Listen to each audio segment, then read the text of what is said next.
에베소서 시리즈 10번째 시간입니다. 오늘은 주님이 원하시는 지혜라는 제목으로 우리 말씀 앞에서 또 자신을 돌아보고 또 회개하고 변화를 위해서 기도하는 시간을 갖겠습니다. 지난주 수요일에는 새 사람을 입는다는 것은 이라는 제목으로 조정현 목사님께서 에베소서 강의 9번째 에베소서 4장 25절부터 32절 말씀 전해주셨습니다. 또 지난주에 우리 목회자를 위한 가정교회 컨퍼런스가 우리 교회에서 있었습니다. 물론 참석하신 분도 계시고 도와주신 분도 계실 텐데요, 너무나 많은 목사님, 사모님들이 또 선교사님들이 너무나 고맙다고 이야기하시는 것을 많이 들었습니다. 지금도 국제가정교회 사역원 홈페이지에 어떤 한 목사님께서 모든 3박 4일을 스케치하셔가지고 글을 올려주셨더라고요. 너무 대단한 정성으로 올려주셨고 수고해 주신 분들께 너무 감사하다는 이야기를 해주셨습니다. 무슨 얘기인지 모르시는 분들은 모르시는 거죠. 물도 온 하인들만 알게 되어 있습니다. 이 말도 무슨 말인지 모르시군요. 어쨌든 수고에 감사드리고 저도 참 좋은 시간을 보내었습니다.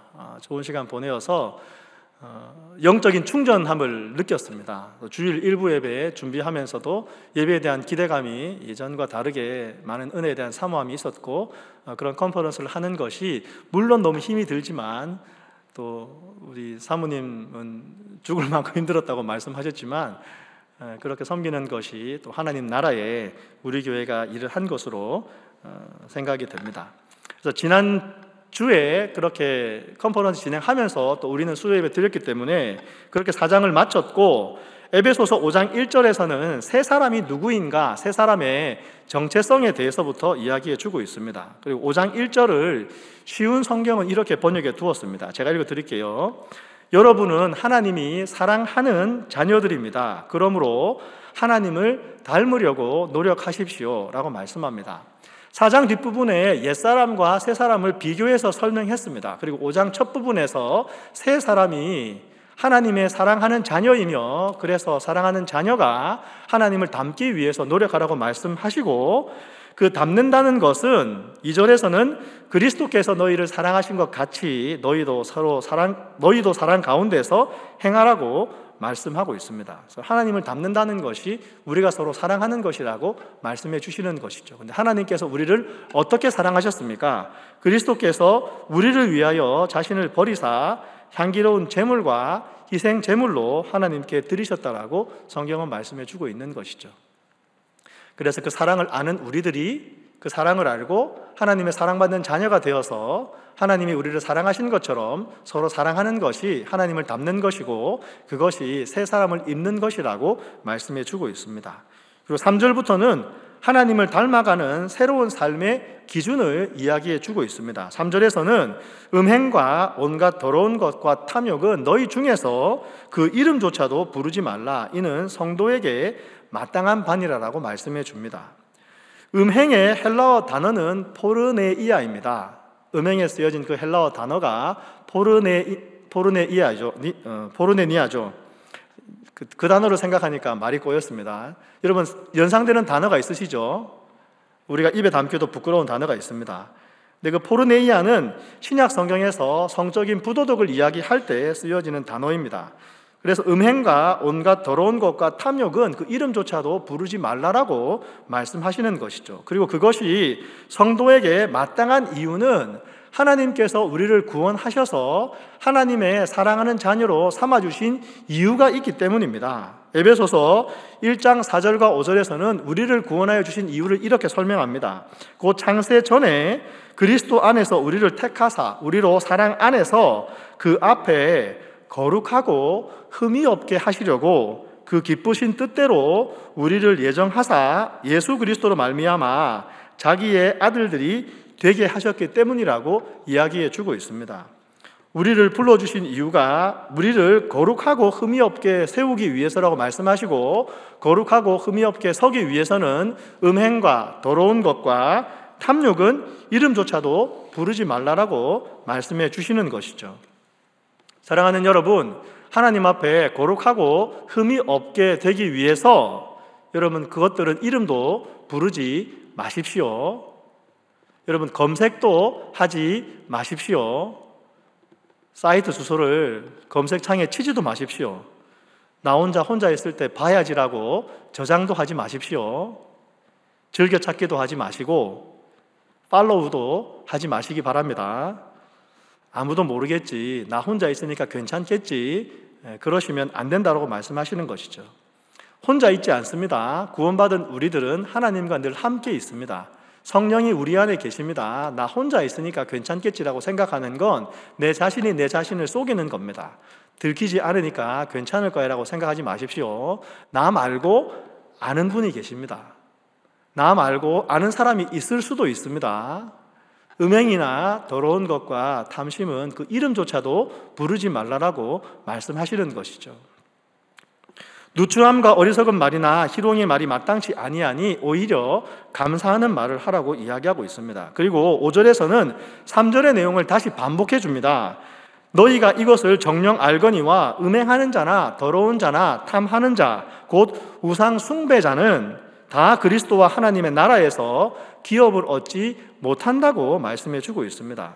3절의 내용을 반복합니다. 이름도 부르지 말아야 될 그 내용을 다시 사도 바울이 이야기해 주고 있는 것이죠. 그리고 그 이름도 부르지 말아야 할 그것들을 삶에서 행하고 있는 사람, 음행하는 사람, 더러운 사람, 탐하는 자를 우상 숭배자라고 이야기합니다. 여러분, 왜 음행하는 자나 탐하는 자나 더러운 자가 우상 숭배자가 될까요? 여러분, 우상 숭배가 무엇입니까? 우상 숭배가 뭐죠? 우상이 뭡니까? 하나님보다 더 사랑하는 것이 우상이죠. 하나님을 대신하는 것이 우상입니다. 하나님보다 나를 더 사랑하면 내가 우상이죠. 그래서 하나님을 기쁘시게 하기 위해서 내가 살아가는 것이 아니라 나를 기쁘게 하기 위해서 내가 살아간다면 내가 나를 우상으로 모시고 살아가고 있는 것이죠. 나를 만족시키기 위해서 살아갑니다. 육체적인 쾌락을 추구합니다. 이를 위해서 마약이 되든지 음행이 되든지 무엇이든 하려고 합니다. 그리고 마음에 탐심이 있어서 무엇인가를 얻게 되면 내가 더 행복해질 것이다라고 생각합니다. 더 좋은 차를 사면 행복할 거라 생각합니다. 더 좋은 집을 얻게 되면 행복할 거라 생각합니다. 더 돈이 많아지면, 잔고가 늘면, 주식이 많아지면 더욱더 만족한 생활을 할 수 있을 것이라고 생각하며 살아갑니다. 하나님의 부르심과 소명은 온데간데 없고 하나님이 왜 나를 하나님의 사랑하는 자녀로 부르셨는지 생각하지 않고 하나님으로 말미암지 않는 그런 만족을 추구하면서 살아가게 되면 그것이 곧 우상 숭배라고 말씀해 주고 있는 것이죠. 자신의 마음의 중심에 하나님을 두지 않고 자신의 탐욕의 대상을 마음의 중심에 두게 됩니다. 그러면 결국 그것을 의지하게 되고 그것은 우상이 되며 그것이 우상 숭배라고 성경은 말씀해 주고 있는 것이죠. 게다가 우상 숭배자는 그리스도와 하나님의 나라에서 기업을 얻을 수 없다라고 말씀합니다. 기업을 얻는다는 것은 상속받는다는 것을 의미하고 있고, 쉬운 성경은 이 성경 구절을 어떻게 번역했냐면 하나님의 나라에 들어가지 못한다라고 번역해 두고 있습니다. 여러분, 하나님의 나라에 들어가지 못한다는 말이 무슨 말입니까? 천국에 들어가지 못한다는 것이죠. 하나님께서 다스리는 나라에 들어가지 못한다는 뜻입니다. 천국에 들어가지 못한다는 게 무슨 말입니까? 구원받지 못한다라고 이야기하고 있는 것은 아니겠습니까? 그런데 성경은 그렇게 말씀하고 있어도 그렇지 않다라고, 음행해도 괜찮다고, 더러워도 괜찮다고, 우상 숭배해도 괜찮다라고 속이는 자들이 에베소 당시에도 있었습니다. 누구든지 헛된 말로 너희를 속이지 못하게 하라. 이로 말미암아 하나님의 진노가 불순종의 아들들에게 임한다고 말씀해 주고 있습니다. 사도 바울이 에베소에서 섬겼던 그때에, 또 에베소에 편지를 써서 보냈던 그때 에베소의 상태가 어땠습니까? 에베소에는 부끄러움 없이 죄를 짓는 사람들로 가득했습니다.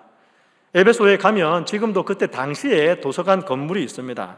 제가 지난번 설교할 때 에베소에 있는 그 셀주크에 있는 에베소의 도서관을 사진으로 보여드렸는데, 그때 제가 직접 찍어오지 못한 사진이 하나 있는데, 그것은 바로 대리석 길에 새겨진 발자국과 하트 모양, 그리고 조그만한 동그라미와 머리 모양을 아름답게 장식한 여인이 새겨진 대리석을 제가 사진을 찍어오지 못해서 제가 구글에서 찾았습니다. 사진을 잠깐 보여주시죠.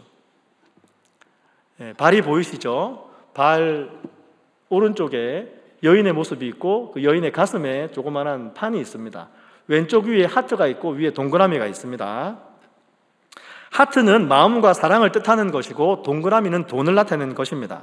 근데 이 자국은 그 도서관 앞에 사랑의 집이라는 창녀촌을 안내하는 광고판입니다. 그 발자국이 향하는 곳을 따라가면 창녀촌이 있다라고 이야기해 주고 있는 것이죠. 그리고 그 여인의 가슴에는 이제는 지워져서 그 글씨를 알아볼 수 없지만 이런 내용이 새겨져 있다고 합니다. 마음에 상처를 받으신 분은 발자국이 표시하는 곳으로 오세요. 이곳에 올 때는 약간의 돈이 필요합니다. 그러면 아름다운 여인들의 사랑과 마음을 드리겠습니다. 그러나 이 발 모양보다 작은 발을 가진 미성년자는 오지 마세요. 그렇게 되어 있답니다.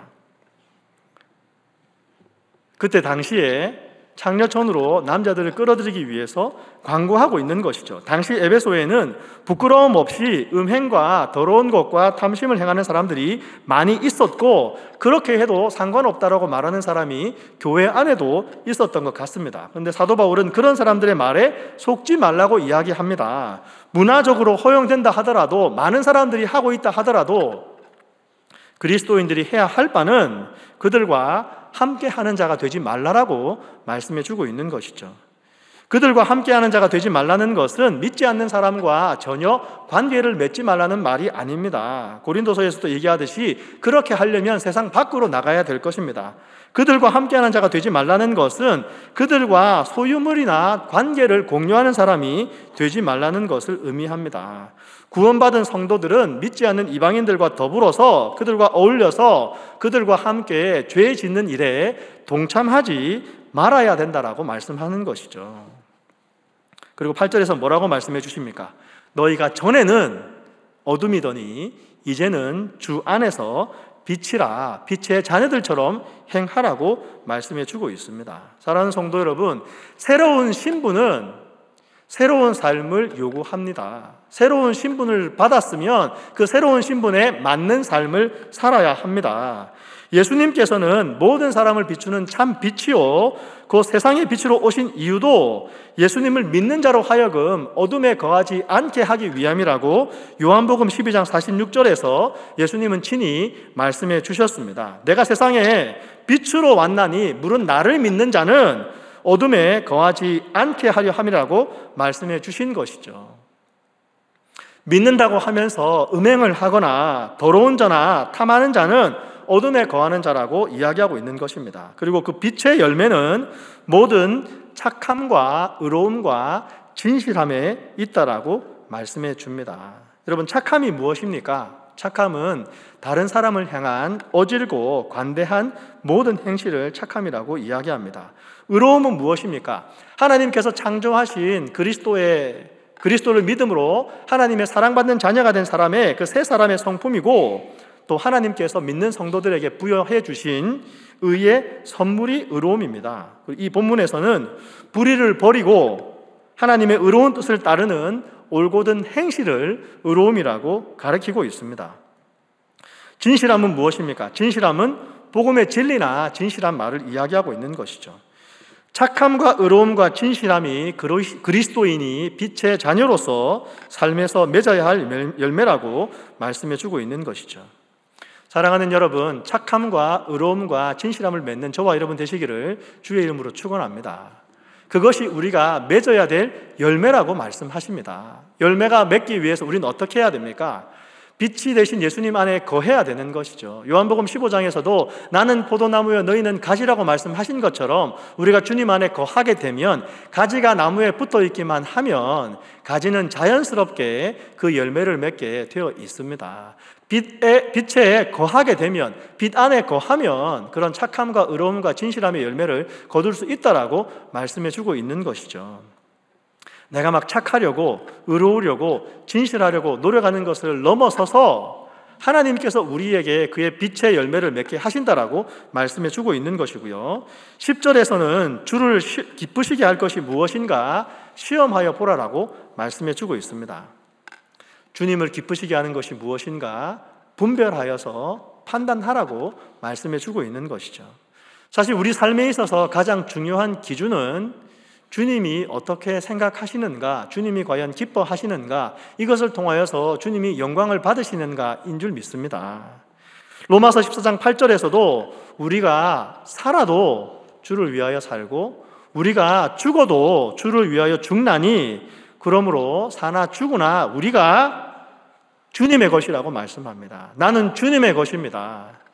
고린도전서 10장 31절에서도 뭐라고 말씀하십니까? 그런즉 너희가 먹든지 마시든지 무엇을 하든지 다 하나님의 영광을 위하여 하라라고 말씀해 주고 있는 것이죠. 내가 먹어도 마셔도 무엇을 해도 하나님의 영광을 위해서 하라라고 말씀해 주시는 것이죠.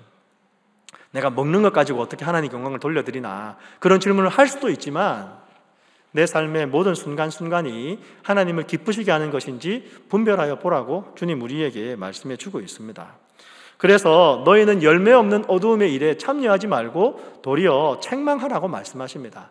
여기서 책망하라는 것은 드러내라는 이야기입니다. 이 문장의 목적어는, 책망하라의 목적어는 사람이 아니라 사물이거든요. 어떤 죄가 있는지, 어떤 잘못이 있는지 그것을 드러내라라고 말씀해 주고 있습니다. 어떻게 우리가 그렇게 할 수 있습니까? 성도들이 믿지 않는 사람들의 그런 악한 행동에 가담하는 것이 아니라 오히려 살아가면서 착함과 의로움과 진실함으로 질적으로 다른 삶을 보여주게 될 때에 우리가 주변 사회의 어두운 부분에 빛을 비추어서 그런 부도덕한 행위들에 하나님의 빛을 비추어 줄 때 그것들을 드러내고 폭로할 수 있다라고 말씀해 주고 있는 것이죠.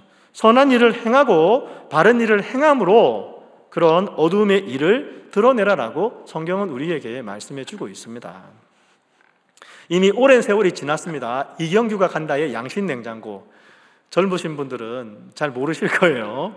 아는 분들은 이제 옛날에 TV를 보셨던 분들이죠. 이 양신냉장고를 선물한 적이 있습니다. 이제 TV 예능 프로에서 어떻게 예능 프로에 사람들의 시선을 끌 수 있을까 많이 고민하다가 교통 단속이 없고 신호에 무관심할 만한, 아무도 신호를 지키지 않을 만한 그 시간대를 골라서 임의의 도로에 나가 있다가 어느 누가 안전선을 지키거나 안전속도를 주행하거나 우리가 흔히 알고 있지만 잘 지키지 않는 그런 교통법규를 지키는 차량이 있으면 그 차량에 선물로 양심 냉장고를 주자라고 한 기획이 있었습니다.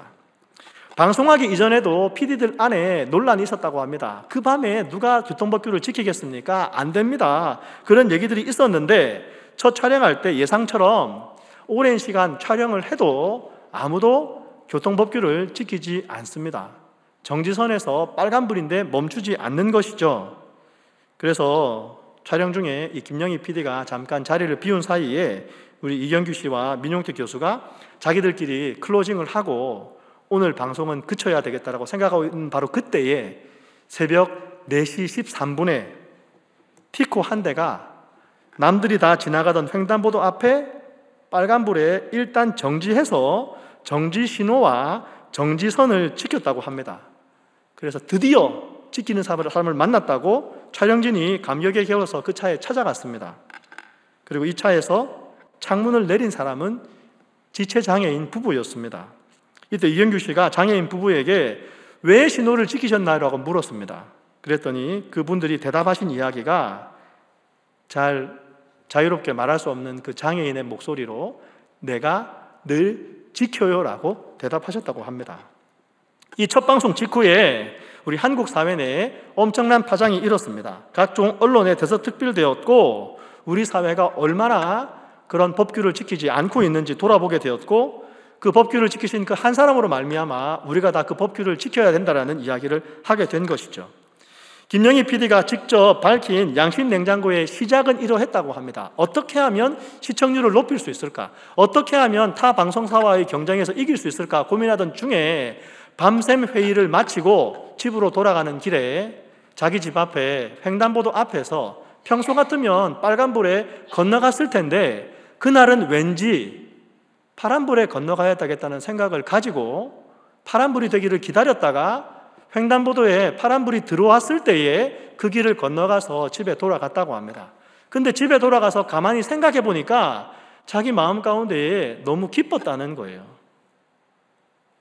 횡단보도에서 파란불이 되었을 때 그 횡단보도를 건너는 그 일이 자기 마음 가운데 기쁨을 준다는 것을 발견하고 이거다 생각하고 그 프로그램을 기획했다라고 합니다.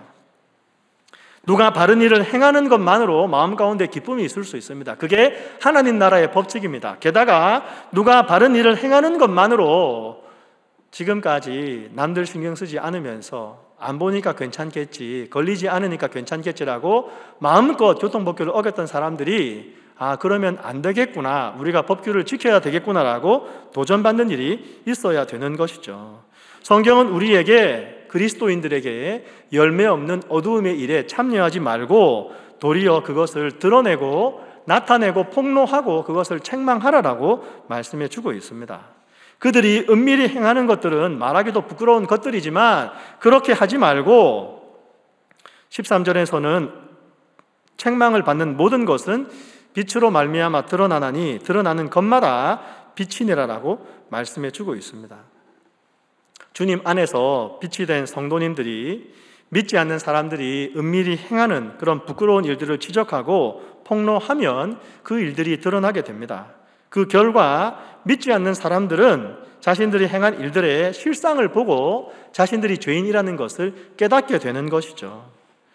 여기에서 양심에 화인 맞은 사람은 이야기하지 않습니다. 여러분, 자신의 죄를 깨닫지 못하는 사람도 있습니다. 하지만 그런 사람들을 이야기하는 것이 아니라 그리스도인들이 그것들을 드러낼 때 옳은 행실로, 바른 행실로 그것이 옳지 않다는 것을 나타내 보여줄 때 그것이 죄라는 것을 깨닫는 사람들이 있다라고 말씀해 주시는 것이죠.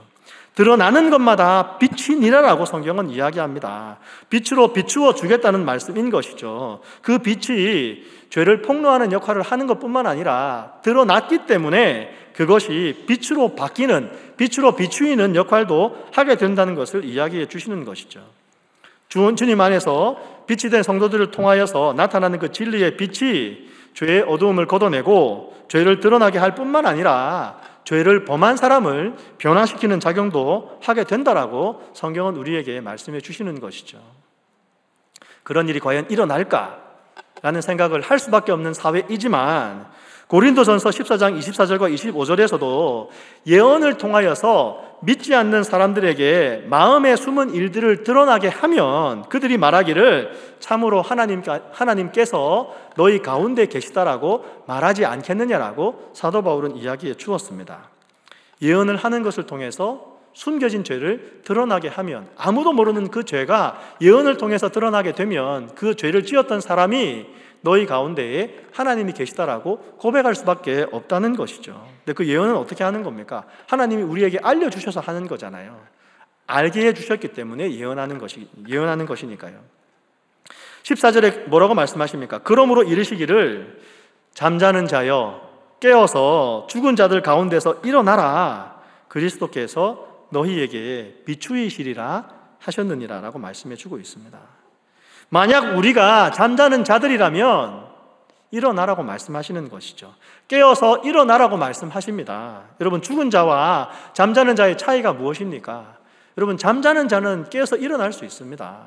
빛이 비추이면, 소리가 들리면, 부르심의 소리가 들리면 일어날 수 있는 것이죠. 그러나 죽은 자는 어떻게 됩니까? 무슨 일을 해도 일어나지 못하죠. 성경은 우리에게 뭐라고 말씀하십니까? 잠자는 자여 깨어서 일어나라고 말씀하십니다. 그리스도의 빛이 너희에게 비추이시리라라고 말씀해 주고 있는 것이죠. 그래서 14절까지의 결론은 그리스도인들에게 빛의 자녀들처럼 살라고 말씀해 주고 있습니다. 사랑하는 여러분, 빛의 자녀들처럼 사시는 저와 여러분 되시기를 주의 이름으로 축원합니다. 새로운 신분은 새로운 삶을 요구합니다. 새로운 신분을 받았으면서 이전처럼 살 수 없습니다. 새 사람이 되어서 옛 사람처럼 살 수 없습니다. 빛의 자녀들처럼 주님을 기쁘시게 해드리는 것이 무엇인지 시험하면서 빛의 열매를 맺으면서 살아가는 것이죠. 착함과 의로움과 진실함을 우리 삶에서 이루어드리기 위해서 주님의 빛 가운데 거하기를 소원하는 것이 그리스도인의 마땅한 모습인 줄 믿습니다. 믿지 않는 사람들이 행하는 그 어두움의 일들에 동참하지 않는 것이죠. 죄 지으러 가자라고 이야기하는 그 유혹에 넘어가지 않는 것이죠. 그들이 행하는 어두움의 일들을 폭로하는 것입니다. 그렇게 하는 일이 어려운 일이다 하더라도 출세가도를 달리다가 좋은 고가평가를 받다가 그렇게 하는 것 때문에 나에게 불이익이 찾아오고 어려움이 찾아온다 하더라도 그것이 주님이 원하시는 일이라면, 주님이 기뻐하시는 일이라면 그렇게 하겠습니다라고 고백하는 그 사람이 하나님 앞에서 귀한 사람인 줄 믿습니다. 그런 사람이 주님께 칭찬받는 사람인 줄 믿습니다. 그런 사람이 그리스도인의 참된 모습을 가진 사람인 줄 믿습니다. 세상이 아무리 깊은 어둠에 빠져있다 하더라도 성도들은 선하고 의롭고 진실하게 살 수 있습니다. 또 그렇게 살아야 합니다. 성도들은 어두움이 아니라 주님 안에서 빛이기 때문입니다.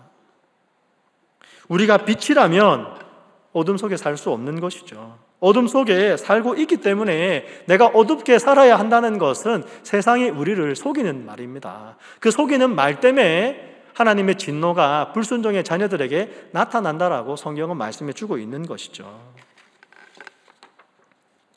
달라스 윌라드는 마음의 혁신이라는 책에서, 이게 이제 달라스 윌라드의 마음의 혁신이라는 책입니다. 무슨 이야기를 했냐면 미국의 신앙 좋은 보수주의 교회, 복음주의 교회의 근본적인 과오를 지적했습니다. 그 보수주의 교회의 근본적인 과오는 최대한 많은 이들에게 천국 갈 준비를 시키는 것을 목표로 삼았기 때문에 사람들에게 죽을 준비, 천국은 준비시켰지만 어떻게 살아야 하는지 살 준비는 시키지 못했다라고 이야기합니다. 사람들 안에 천국을 들여놓는 것이 아니라 사람들을 천국에 들여놓는 것을 목표로 삼았기 때문에 미국의 많은 그리스도인들은 그리스도를 닮지 않고 그리스도인이 되는 길을 찾았다라고 달라스 윌라드는 이야기하고 있습니다. 그래서 지역 교회들이 세상의 빛이 될 빛의 자녀들을 키워내는 일에 실패해 왔다라고 이야기합니다. 달라스 윌라드는 이야기하기를 가장 성공적인 전도 사역은 그리스도인들로 하여금 어두운 세상에서 빛이 되게 하는 내면의 변화 작업이라고 이야기합니다. 그래서 마음의 혁신이라는 Renovation of the Heart라는 책을 쓰게 된 것이죠. 성도가 그리스도의 성품을 입는 마음의 혁신을 경험하고 빛의 자녀답게 살아가게 될 때에 비로소 성공적인 전도 사역을 할 수 있다라고 이야기하고 있는 것이죠. 우리에게 정확하게 이야기해 주는 것 아닙니까? 그럼에도 불구하고 오늘 미국의 교회들은 성도들이 그리스도를 닮아가는 내적 변화의 진보를 돕는 일에 실패했다라고 달라스 윌라드는 이야기해 주고 있습니다. 이게 어떻게 미국 교회만의 이야기겠습니까? 옥하는 목사님은 목회자가 제일 잘못했다라고 말씀하셨어요. 제가 제일 잘못했죠. 고개를 끄덕이시네요. 제가 잘못했습니다. 우리 교회는 가정교회를 하기 때문에 VIP를 제자 삼아서 구원하여서 제자 삼는 교회이기 때문에 VIP를 섬기려면 어떻게 해야 됩니까? 우리 성품이 변화되지 않고는 VIP를 섬길 수 없습니다. 착함과 의로움과 진실함을 가지고 VIP에게 다가가지 않고는 그 VIP가 우리 목장에 오지 않잖아요.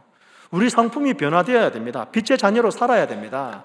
그리스도인으로서 세상의 유혹에 넘어가지 않고 세상 사람들이 다 가는 그 넓은 길로 가지 않고 좁은 길로 걸어가면서 VIP를 섬길 때에 그 VIP를 구원해서 제자 삼는 교회가 될 수 있습니다. 그래서 15절에서는 그런즉 너희가 어떻게 행할지를 자세히 주의하여 지혜 없는 자같이 하지 말고 오직 지혜 있는 자같이 하여 세월을 아끼라 때가 악하니라 라고 말씀해 주고 있습니다. 어떻게 행할지를 자세히 주의하라고 말씀하십니다. 내가 오늘 무엇을 해야 되는지, 무엇을 하지 않아야 되는지 자세히 주의하라고 말씀하시죠. 지혜 없는 자같이 하지 말고 지혜 있는 자같이 하라고 말씀합니다. 세월을 아끼라고, 세월을 최대한 활용하라고 말씀하십니다. 이 세월은 기회를 의미합니다.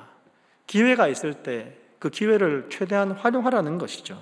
그러므로 어리석은 자가 되지 말고 오직 주의 뜻이 무엇인가 이해하라고 말씀합니다. 말을 거꾸로 하면 어리석은 자는 주님의 뜻을 모르는 사람입니다. 하나님의 계획과 구원에 대한 통찰이 없는 사람이 어리석은 사람이죠.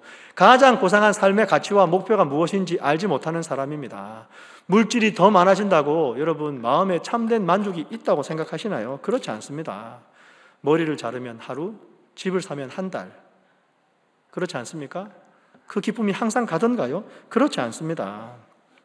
18절에서는 술 취하지 말라 이는 방탕한 것이니 오직 성령으로 충만함을 받으라라고 말씀합니다. 여러분, 방탕이 무엇입니까? 방탕이란 행동의 결과는 전혀 상관하지 않고 무질서하고 무절제한 행동이 방탕입니다. 내가 오늘 이렇게 사는 것의 결과가 어떠할지 전혀 생각하지 않는 것이죠. 하루 종일 컴퓨터만 쳐다보고 인터넷만 하고 있으면 시험 결과가 어떠할지 생각하지 않는 것, 그게 방탕한 것이죠.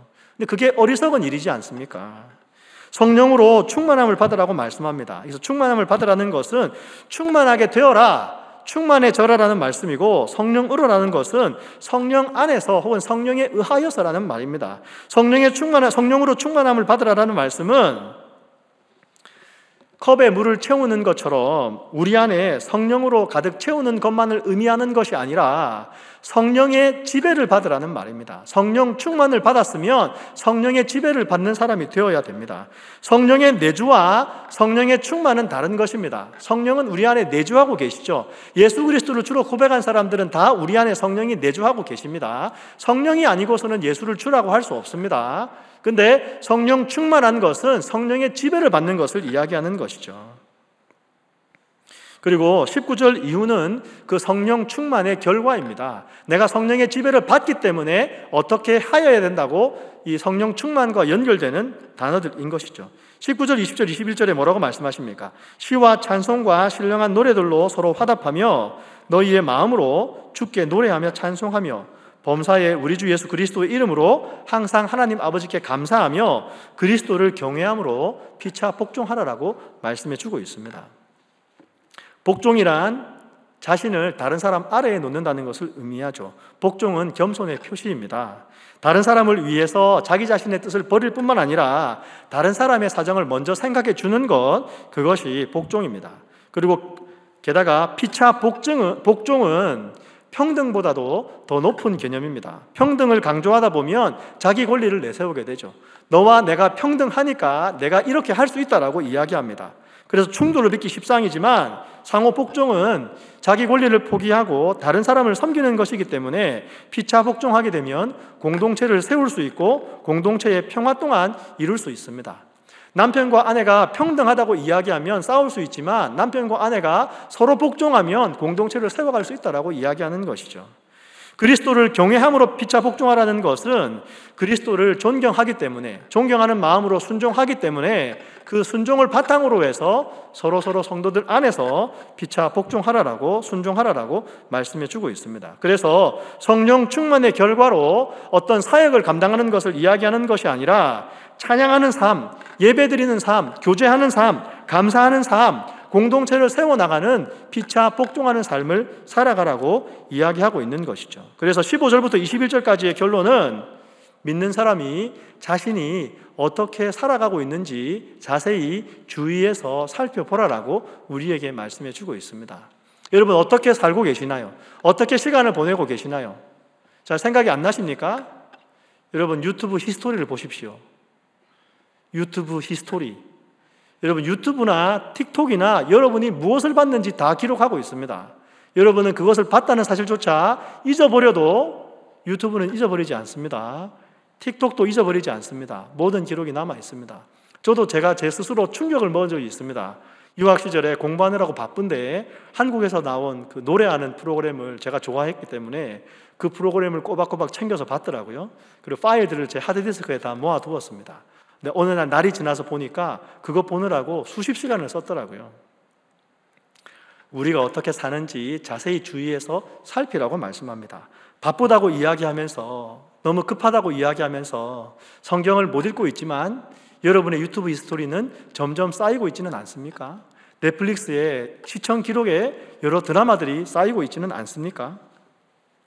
세속적인 번영과 세속적인 만족과 천국의 삶, 그리스도인의 삶을 양손에 쥐려고 하는 것은 탐욕이요 어리석음입니다.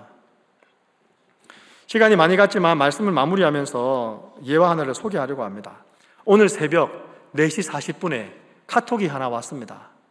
제가 이제 신대원 졸업한 동기들 중에서 나이가 똑같은 동기들끼리 이렇게 카톡방을 만들어서 교제하고 있거든요.